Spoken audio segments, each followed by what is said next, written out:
नमस्कार मंडळी, चला आज गोडी डाळ म्हणजेच वरण बनवूया. त्याच्यासाठी अर्धी वाटी तूर डाळ, अर्धी वाटी मूग डाळ घेतलंय.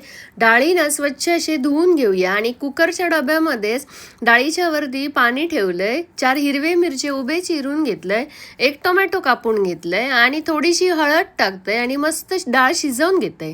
डाळ शिजेपर्यंत वाटप काढूया. 1 मूठ एवढा ओला खोबरा असा ता घेतला आहे मिक्सरच्या भांड्यात. नंतर अर्धो चमचो जिरा टाकतंय, अर्धो चमचो हळद टाकलंय, 1 मिरची पण टाकते आणि मस्त असा ना वाटप लावून घेते.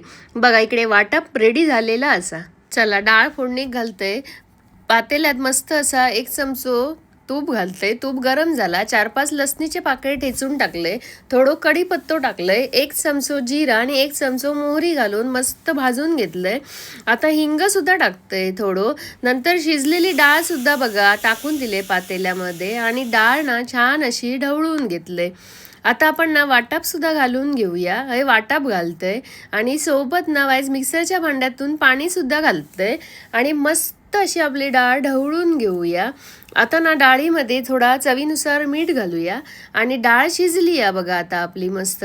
आता आपण ना ह्याच्यामध्येच कोथिंबीर घालूया आणि आपली गोडी डाळ रेडी झालेली आहे. नक्की कमेंट करून सांगा गोडी डाळ कशी झाली आहे आणि माझी रेसिपी आवडली तर चॅनल फॉलो करा.